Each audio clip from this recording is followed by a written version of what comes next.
Hi guys. Well, day one we survived. We did get 3 dooms. We're not dead yet. Day one, yes, we managed to escape the vicinity of the apocalypse, of the bastion, the rift, all of the possessed heroes and villains. We managed to get out of there, but we are still within the larger area of Brasilia. But at the end of day one, we did come across a church where we were able to maybe take some shelter, relax at the end of day one. So, day two, where we are now, we are going to be rolling up to find out what happens this day in the world around us. Roll d6 to discover what awaits you during this day. So, we're going to be rolling that.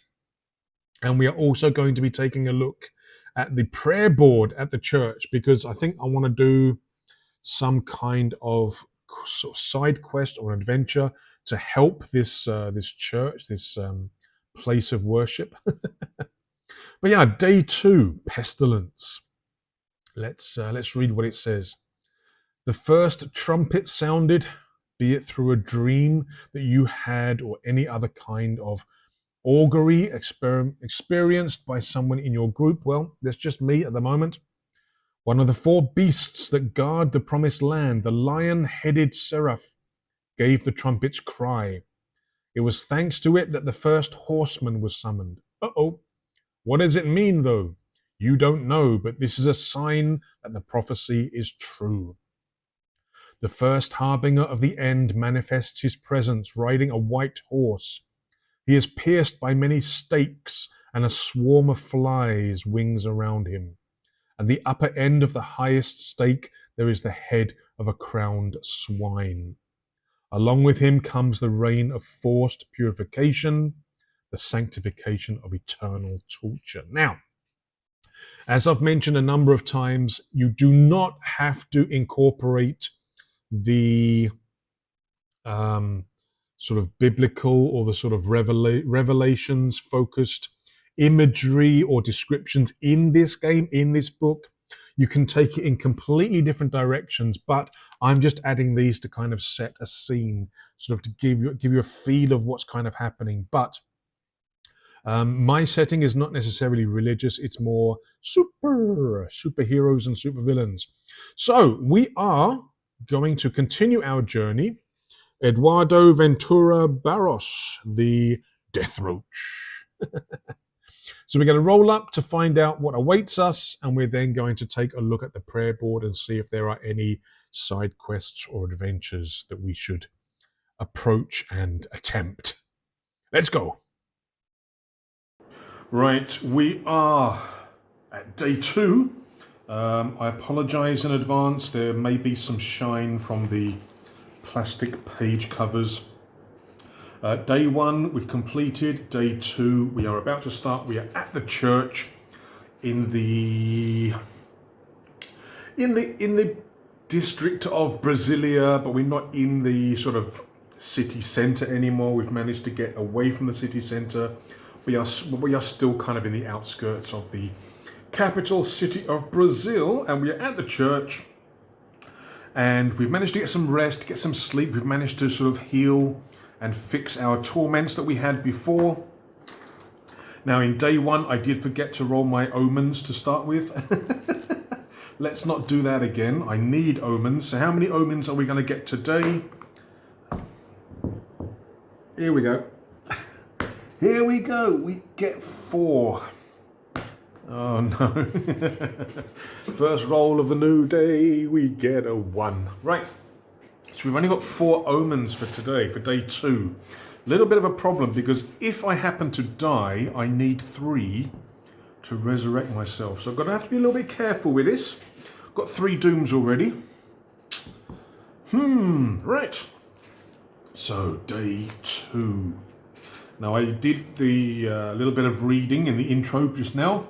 But now we've got to roll to discover what awaits us during this day. What has the emergence of this pestilence horseman and the apocalypse going to have in the world around us today? So we're rolling a d6 and we get a 6. A 1 and a 6. Okay.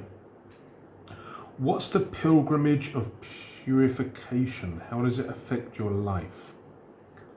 What?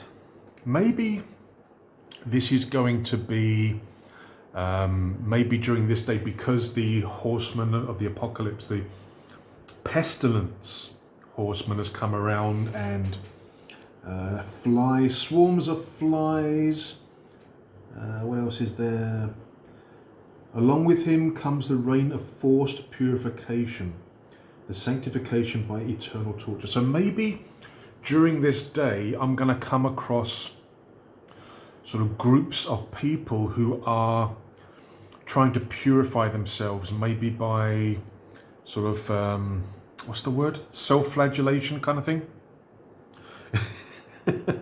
I've got an image from, was it Monty Python and the Holy Grail? Piesu Domine, Donna E's Requiem.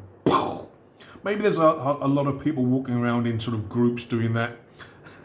I don't know what they were called in the movie, but I can still remember that. All right, so maybe we've got to be a little bit careful, because maybe there's a lot of sort of strange people going around. Maybe they'll take sort of exception to the fact that I don't want to join them kind of thing, so they might get violent. So, okay, I've got to need to keep my eyes open, I think, for these groups of people that are doing this sort of self-flagellation in terms of cleansing themselves.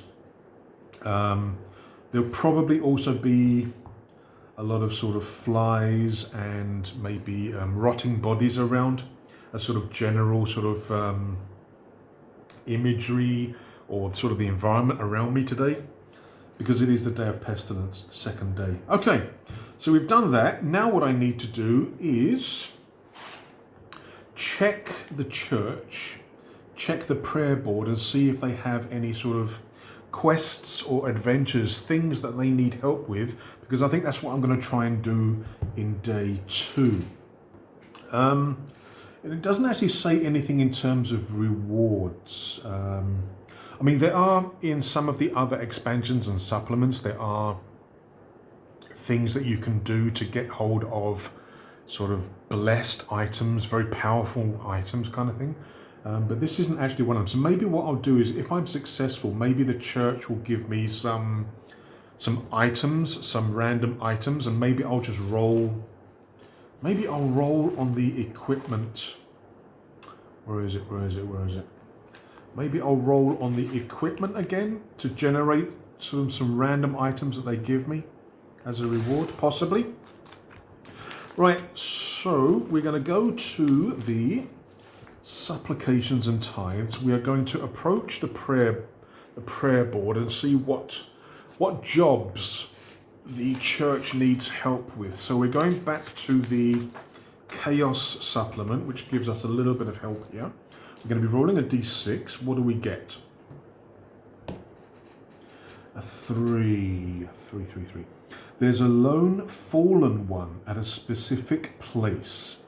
It'll be necessary to eliminate it. All right, so I mean, I think we didn't kill a fallen one in day 1. We managed to get past a fallen one. When you have things like this, like combat, or where you're trying to jump from one building to another, or whether you're trying to swim across a river, it's what's classed as a challenge. So there's a lone fallen one at a specific place. It'll be necessary to eliminate it. Okay, I think we can take this job on and then maybe move on from the church to our next sort of location. Now, it says here, at a specific place. Now again, in INFAERNUM, there are supplements and expansions where you can do hex crawling, where you can sort of generate a map and locations for you to actually move on. I'm not going to do it in this playthrough. Maybe on a future playthrough we'll use more of those supplements and expansions. But what I'm thinking is I'm going to go back. I'm going to go back to this Oracle Zine book, This is just a working copy. I'm thinking if I can spare up enough of my gaming budget, which isn't big, I do need to earn more money from the channel. So subscribe if you haven't, like, comment, all that sort of jazz. But yeah, this is a working copy. I am thinking of getting the actual printed version of this from Lulu. But I'm thinking I've used this. This is Random Realities by Cezar Capacle. I did use this a couple of times in day one, where in INFAERNUM you have the 2d6 method of generating descriptions or things to help you come up with ideas. But there were a couple of times where I needed a bit more info before I could kind of establish what I was doing. And like I say, in day one I did use this a couple of times, Random Realities by Cezar Capacle. So I think what I'm going to do with this, what did it say? What did it say again? There's a lone fallen one at a specific place. It'll be necessary to eliminate it. So I will first need to use, well, not first, I'll do the location first, but then I'll use the infernal generator of fallen ones, which is in the book. It is at the back of the book, another kind of expansion. So, okay, we've got a couple of things to generate. Now, what I am going to do before we do that is I'm going to get a piece of paper so I can actually write this down, because I might forget. All right, got me a piece of paper.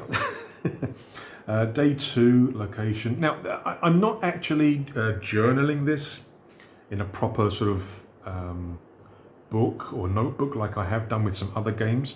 I'm just going to make a few notes and stuff for this particular one. So yes, okay, location I'm going to generate using Random Realities, this new Oracle book thingy.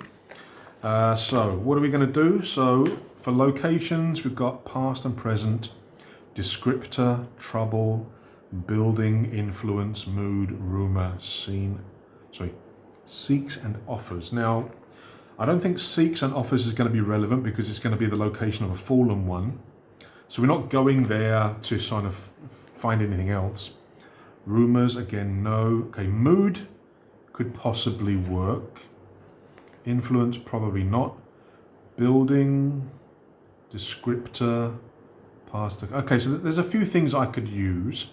Let's start off with the past and present. We'll do a couple of these to get a sort of description. So we roll 2d6. We are then using the middle two numbers here to find the page number. So first of all, we're getting a 4, 5. So 4, 5. Rebellion or farm. Okay, so it's going to be a farm. I'm going to use the word farm. And I'm also going to roll again to kind of get some kind of... do I want... Okay, we're going to get a descriptor. So page is, come on, 1, 3. Page 1, 3. Descriptor. Sacred, expansive. Okay, expansive. So it's going to be a large farm where this fallen one is...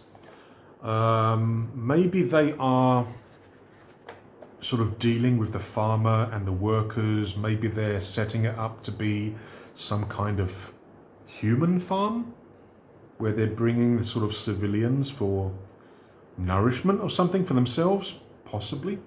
Because again, just as a note, the fallen ones in this setting are basically spirits who have possessed the empowered, the supers. But maybe there is a use for sort of humans in terms of sustenance for the spirits. So maybe they're maybe the fallen one is here dealing with the current occupants, sort of maybe preparing it to house farm stock for them, humans for them, maybe, possibly. So we've done location, the descriptor, trouble.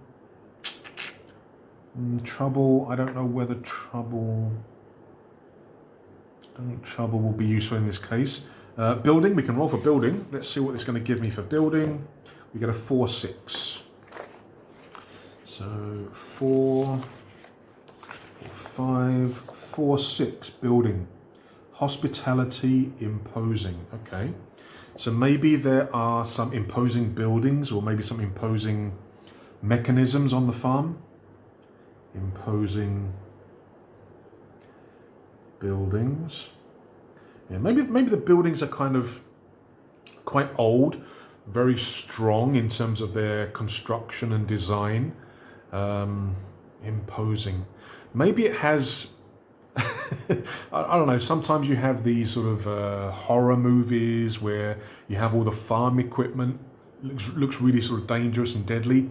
I remember one scene. I think it was at the end of the Twister movie, where they tried to take shelter in this farm building, and there's all the knives and the tools and the farming implements all sort of rattling around. Yeah, so I'm thinking the buildings themselves are large, strong, sort of old style, made with stone and brick, and maybe there's a lot of farming implements around, which I could potentially use during the combat. Right, anything else? Mood. Yes, mood could work. So what do we get for mood? We get a 1-1. Of course we do get a 1-1. Had to come at some point. 1-1, mood. Unsettling silence. Oh, that definitely fits. Rumour, offers. I think that's pretty good, right? Nice little tool, this. Well worth looking into. Right, so we have our location. It's a farm. How far away is it? Let's roll the dice. It is from the church. It is 2 kilometers away. So it's not that far away. 2 kilometers from the church. So it's nearby. It's expensive, so it's a large farm. It has a sort of a large acreage, imposing buildings. And I'm also thinking in terms of the farming implements, the sharp knives and plows and shears and scythes, all these things hanging around, which again I could work into the challenge, into the combat. And there's also an unsettling silence around. So maybe when I arrive at the farm, maybe it's quiet. Too quiet. Right, that is the location done, but we've also got to come up with some details on the fallen one that we meet. There's a lone fallen one. It's been necessary to eliminate it. So we're just meeting one. Now I think for this one, I'm going to do the full generator, including the challenge level. Let's add a little bit of challenge to this. Right. So we're now generating this random fallen one. I'm going to modify, evolve, and work it into a possessed super being, empowered. First of all, appearance. We had bestial, I think, on day 1. For day 2, monstrous. Okay. Monstrous. Monstrous appearance. Why is this fallen one bizarre? Is it difficult to look at? Is it scary? Okay, to be honest, I'm going to roll up their ability first, because that may help me to answer those questions. So, what kind of abilities does it have? And again, I'm going to kind of relate this to their superpower. Another one. Well, I mean, it's good that I'm getting the ones out of the way here, rather than when I'm actually rolling the 3d6. Possible servant of pestilence. Well, it fits for day 2. Didn't I also have the same thing for the fallen one in day 1? This fallen one has powers related to nature. Okay, we're on a farm. Actually, that's not good. We're on a farm. Oh no. Why is this fallen one bizarre? Oh, actually, in the random realities, one of the categories for the sort of details is actually creature. So I could actually roll for some of these to help me come up with some proper description. That could work. But before we do that, let's finish off the generator. We've got one more thing to roll for, and that is challenge. Now, I would like another 1, please, because that means the challenge is only going to be a d6. All right, let's go. It is... Yay, another 1. So many 1s. So, challenge is going to be a d6. So, The challenge is 2. Okay. Nothing too difficult, I don't think. However, dooms can still affect me. Okay, so what I'm going to do is I'm actually going to get a little bit more information about the fallen one. Not from the generator, because that's giving me the basic structure, the sort of basic skeleton of the creature, but we're going to be using random realities. We're going to be using this particular area here, this particular set of oracles, the creature, just to get a little bit more information. Now, name, do I really need a name? Not really. Because the thing is that the name is not really going to relate to their superhero, is it? They're more sort of creature names, like D&D kind of thing.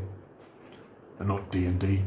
If you play D&D, you should learn to look for other games. But we can do form, power, feature, action. No, we can do, I think we're going to do form, power, and feature. So, first of all, we're going to do form. 2, 3.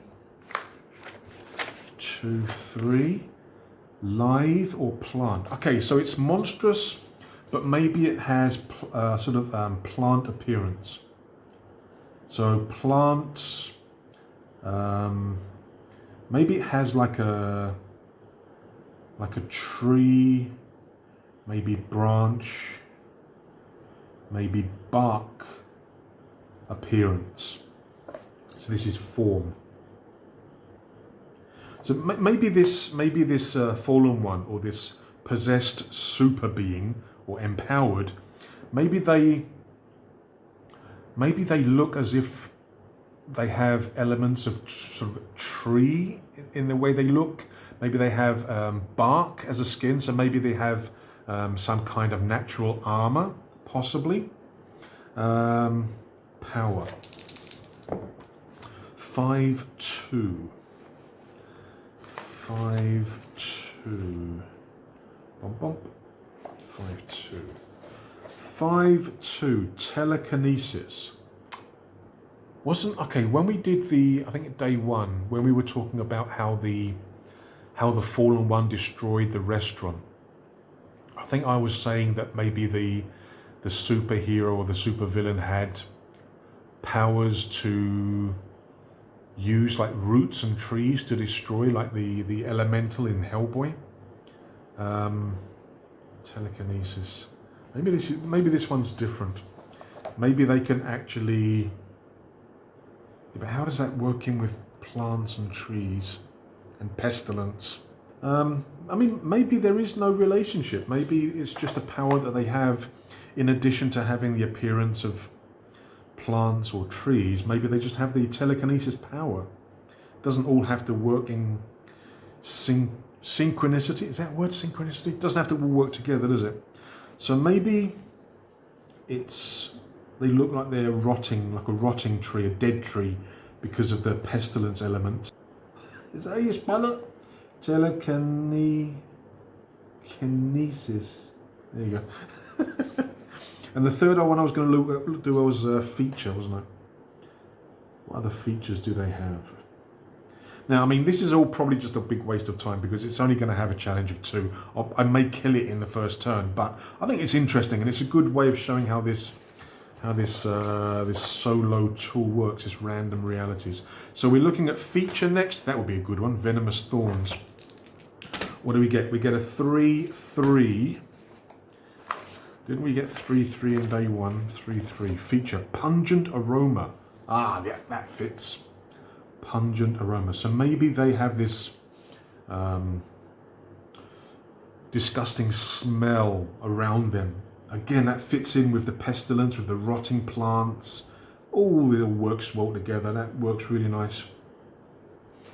Right. Very nice. Very, very nice.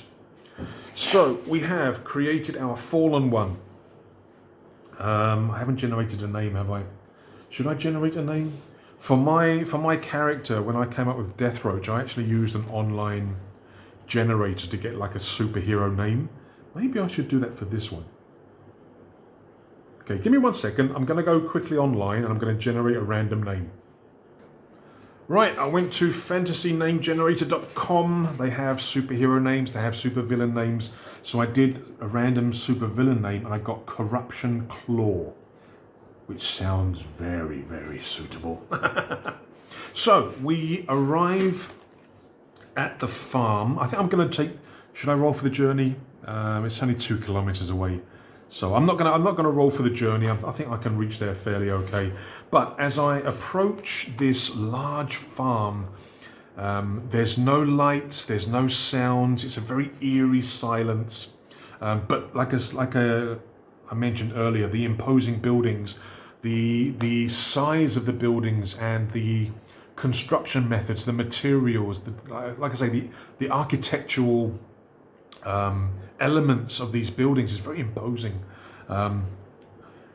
There's a lot of implements around, but that silence really is unsettling. I'm wondering, has this fallen one, have they actually, killed everything here? Where is it? Is it eating? Is it sleeping?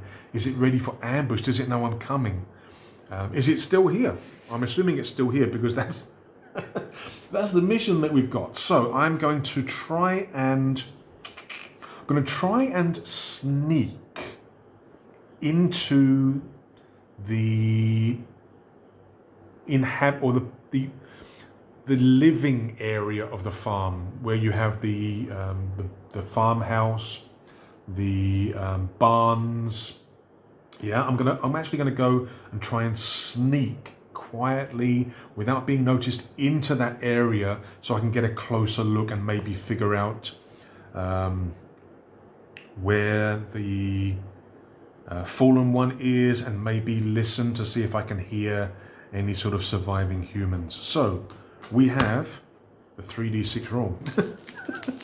Right, very observant. That could help, because I'm trying to sneak in. Being observant could help me in terms of spotting blood, bodies, the fallen one potentially. So I could make use of my fortune here. So if I roll 6s, they can actually nullify 1s. I think my fortune could actually be relevant. So any miracles will actually cancel a doom, right? So what do we get? We get, no, okay, no miracles, no dooms, but it's okay. So we get a neutral and we get 2 deeds. So deeds are basic success. A neutral event is something around me, something that happens, something I see is not directly relating to me, but it's something that I notice that could play a part later on, or in terms of the narrative. So what are we going to do? So for the neutral event, again, we've got our chaos expansion to help us identify and come up with ideas for dooms and neutral events. So for the neutral event, we get a 4. The scene is changed by some new happening or element. So maybe, again, I'm thinking in terms of the farm, the imposing buildings. Maybe there's a lot of farming implements, threshers and whatever. Maybe the scene is changed by some new happening or element. Maybe I actually see impaled on a number of these sort of threshers and scythes and sort of farming instruments, the big instruments that are kind of towed behind the tractors. Maybe there are a number of farm workers actually impaled on these blades, on these farming implements. I'll spit the word out in a second. And that really just changed my attitude in terms of what I'm going to do next, because as I'm coming up to the farm, it's all very dark, very quiet, can't really see much, but as I get closer, I can suddenly see all these bodies impaled. Kind of reinforces the fact that this is a dangerous location I'm moving into. It's reinforcing that fact. So in terms of the game mechanics and everything else, it's not really affecting me. But I'm thinking in terms of the narrative, be careful. You're sneaking around, having a look, but, danger, danger, Will Robinson. Now, I do have 2 deeds, so I do manage to get into the farm without causing anything to notice me. What else? What else could this be? And maybe I managed to get up to the farmhouse itself, so that I can sort of peek in through the windows and the doors, again, without being noticed. But I actually managed to not just enter the area, but maybe actually make it up to the farmhouse itself. Okay. Now what do we do? Well, now I need to try and find out where this fallen one is. I think I also want to try and find out if there's anybody still alive. So let's explore the farmhouse first. Again, I'm trying to do it without being noticed, but I'm going to explore the farmhouse looking for... Let me think. I think I need to specify one or the other. I think I'm going to be looking for survivors. Actually, should I just use the oracle to find out if the fallen one is in here first? I think so. So I'm going to use the 1d6 mechanic, where I have to ask a question and this will then generate an answer, yes or no. So, is the fallen one inside this building? Because then I can generate a story and actions relating to that. So, is the fallen one inside the farmhouse? No. Okay. So the fallen one's not in here. So what I'm going to do is I'm going to... What should I do? I'm going to explore and I'm going to try and find the family that lived here, the farmer's family. So let's see what we get. Ooh, hello. Very nice. I got rid of all those ones earlier on, didn't I? Rolling on these tables. So I got a neutral and I got 2 deeds again. Very, very nice. So the neutral event, let's roll and see. We get a 5. Something happens related to an element or something already in the scene. Something happens related to an element or happening already in the scene. So I've already found a lot of dead bodies. So maybe this is telling me that the farmer's family is also going to be dead. And I do find them. I think if I rolled a miracle, I think I could say that maybe I find one of them alive. But I'm thinking that there's nothing alive in this house. But I managed to clear all of the rooms in the farmhouse just to double check and confirm that there is nobody left alive and the farmer's family are all in here. Okay, I think that's how that means. Right, so the fallen one's not in here, but I have managed to find all of the what I think is all of the... Obviously, I don't know how many children and that, but I found a family in here. They're all dead. So now we need to move to another building. How many buildings are there? Can we use the random realities to figure out the number of buildings? I mean, we could. There are random numbers at the bottom. We've got D4, 2D6 and a D12. Because you're going to have a farmhouse, at least one barn, possibly utility sheds.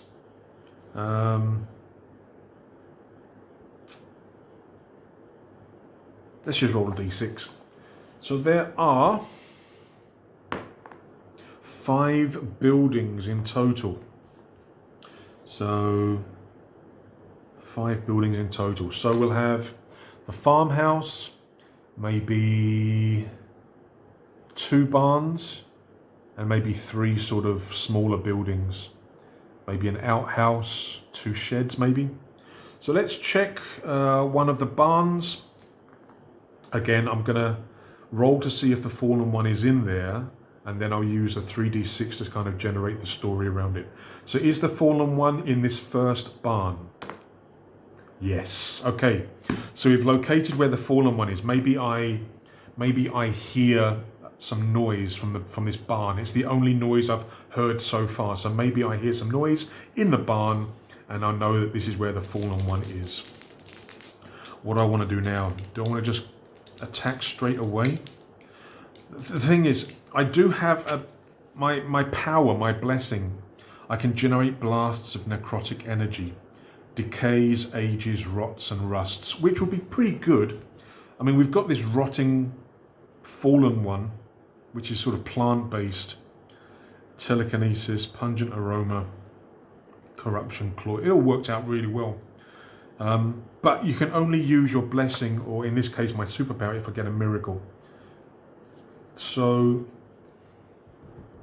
again, let's not smash our way in. Let's kind of slowly, quietly try to open the door without them noticing, just so I can sort of get a lay of the location, get an idea about what's inside. Is there anything in there that's dangerous apart from the fallen one? Yeah, like things on fire, things like that. So we're going to try to approach the barn, open the door slightly, and have a look inside. And how do we do? Oh, nuts! We've got a doom. Oh, nuts! We do get 2 deeds, but we got a doom. I could use one of my omens, because I can get rid of that if I use an omen, or I can re-roll. You see, at the moment, I'm succeeding. I think I'm going to use an omen to get rid of that. Yep. So I'm going to use one omen. I'm just going to, because you can either re-roll 1 dice or you can reduce the number of dooms by 1. So I'm going to reduce the number of dooms by 1 so I don't get any dooms, but I do get 2 deeds. Now, when I do that, I can still potentially get torments, but I don't get to add the dooms here. Excellent. Right. So we succeed twice. So I managed to approach the barn without making any noise, and I do manage to open the door and take a quick look inside. Now, what do I see inside? I want to generate something random in terms of what I see. Obviously, there's going to be the fallen one, which I've already generated. Maybe do I recognize the fallen one? Is this a superhero or villain, an empowered that I know? 1 to 3, no. 4 to 6, yes. No, I don't know this. This is not a familiar empowered to me. So I don't know this person is the corruption claw. I don't know their powers necessarily, but I can see that they are plant-esque, sort of rotting bark all over their body. Pungent aroma I can definitely smell, but I don't necessarily know their power, that they are, I mean, linked to pestilence. I can kind of get the idea from the rotting appearance and the smell, but I don't know exactly who they are and what their power is. But I want to get an idea of what's actually inside this barn. Now again, I could use the 2d6 mechanic, or again I could use random realities. Exploration, location. I think we'll just use the 2d6 generator here. So what do I normally use? Black and red, don't I? So black, red. We get take goal.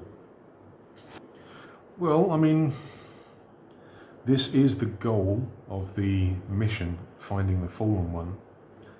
But that's not really what I'd asked, was it? I was asking about what do I see inside.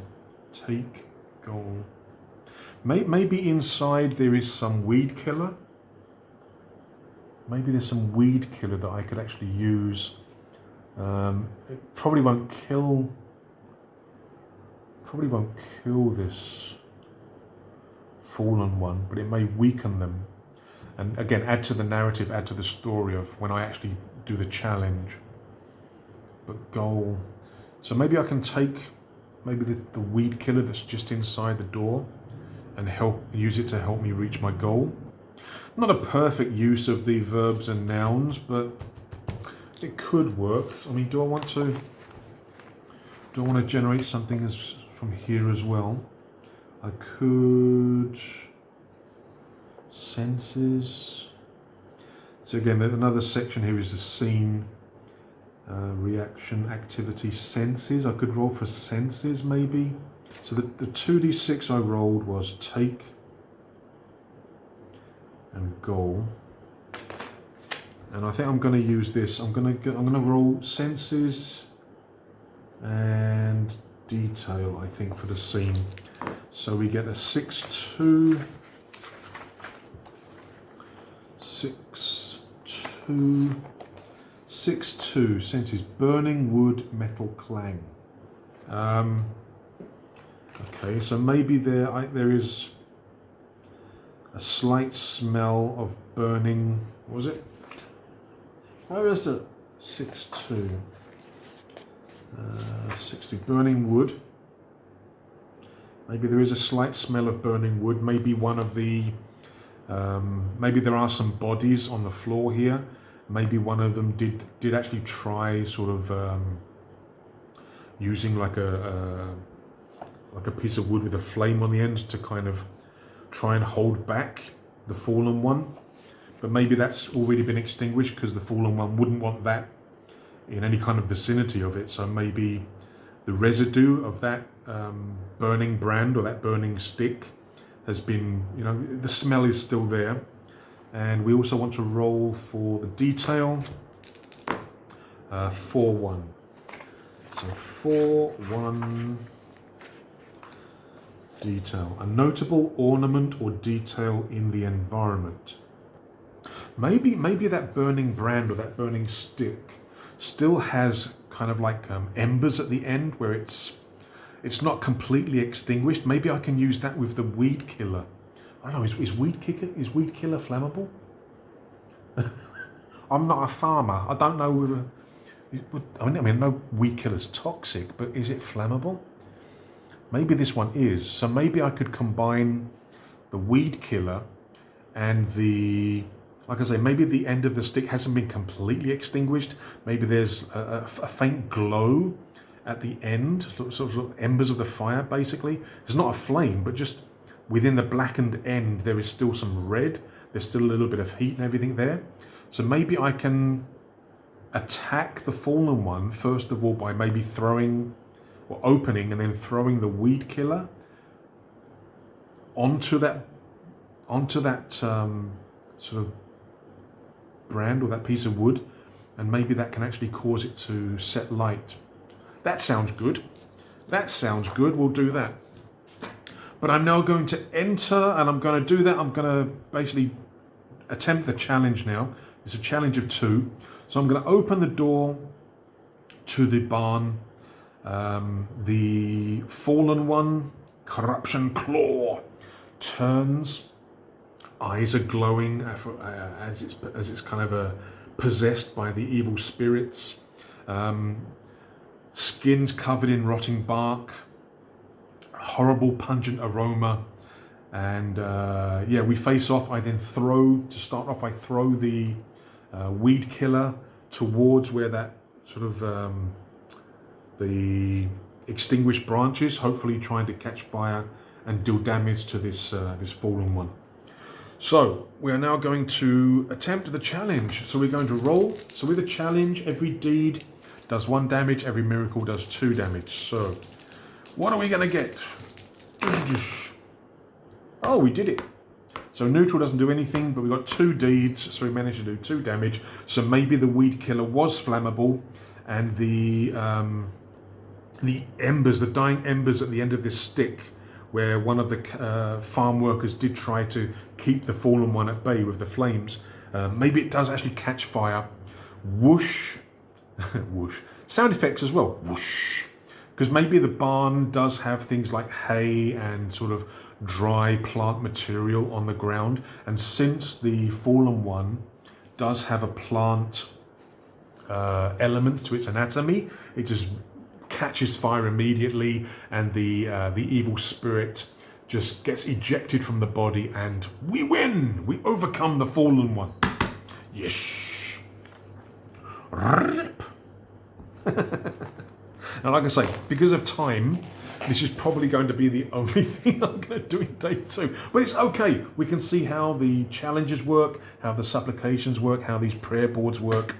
But yeah, okay, so we succeed. So we managed to get rid of this fallen one. So we have managed to do the mission or the quest from the church's prayer board. So maybe a combination of things I find at the farm and also the reward from the church.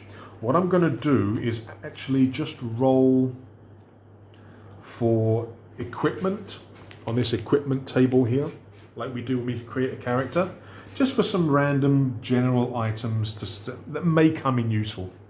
It may come in use. So rolling 3d6, we get 8, 9. Okay, kind of makes sense. A fire starter, twisted fire starter.